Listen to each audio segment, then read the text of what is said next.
کہ ایسے افراد ہوتے ہیں کہ جو کہ واعظ و نصیحت کا اہتمام کرتے ہیں، علامہ صاحب کو بلاتے ہیں اور ان کو اسٹیج پہ بٹھا کر ان سے بیان بھی کرواتے ہیں، لیکن افسوس کی بات یہ، صد افسوس، کہ جب 9 بجے کا یا 10 بجے کا ٹائم ہے محفل کے آغاز کا، اب 9 بجے 10 بجے نعت خواہ آنا شروع ہوئے اور جو عالم دین ہیں ان کو بھی بلا کے بٹھا لیا انہوں نے، یا مثال کے طور سے 10:30 بجے کا یا 11 بجے کا ٹائم دیا عالم دین کو۔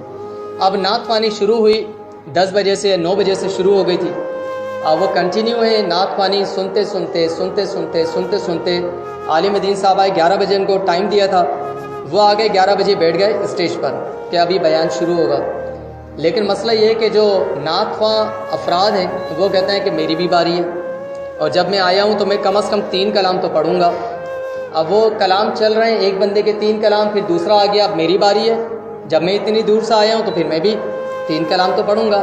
اب وہ 3 کلام، 2 کلام، اور جو آرگنائزرز ہیں وہ کہتے ہیں کہ یار جب ہم نے اتنا ہیوی ان کو لفافہ دیا ہے تو اس سے فائدہ بھی اٹھاؤ۔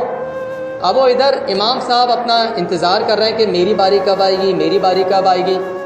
11 کی جگہ 12 بجے، لوگ کب سے آگے بیٹھے ہوئے، 9:30 بجے سے، 9 بجے سے، عشاء کے بعد سے ان کا ٹائم شروع ہو گیا تھا، وہ آ کے بیٹھ گئے تھے۔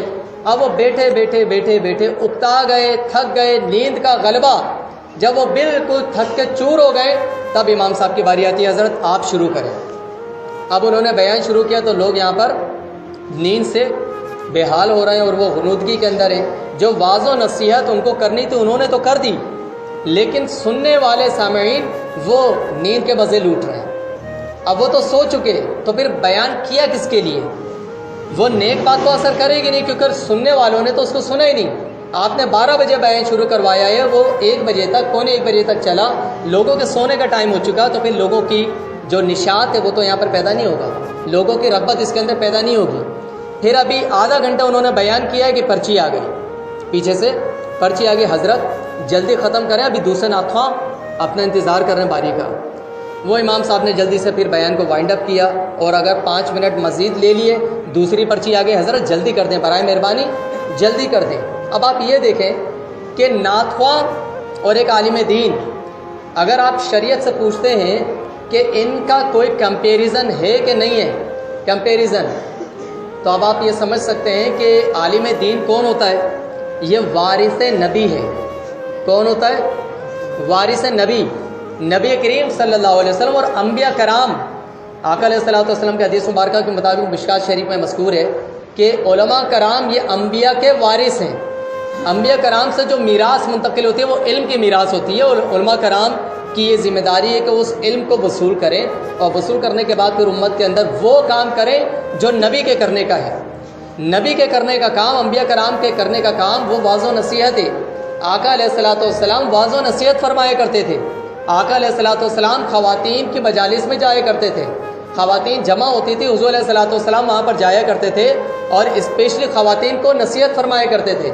حضور علیہ الصلوۃ والسلام کی کثیر حدیث مبارکہ ہیں، مشکات شریف میں یہ بھی حدیث مبارکہ موجود ہے کہ خواتین کا جو ایک مجمع تھا اس سے حضور علیہ الصلوۃ والسلام نے خطاب فرمایا اور فرمایا کہ خواتین، اے عورتوں، تم کثرت سے خیرات کیا کرو، صدقہ اور خیرات کیا کرو۔ خواتین نے پوچھا یا رسول اللہ ہم کیوں؟ بالخصوص آپ ہمیں فرما رہے ہیں کہ آپ صدقہ اور خیرات کیا کرو۔ حضور نے فرمایا کہ صدقہ اور خیرات کیا کرو کیونکہ میں تمہاری کثرت دیکھتا ہوں دوزخ میں، جہنم میں تمہاری اکثریت دیکھتا ہوں، بڑی تعداد میں تم جہنم میں ہو۔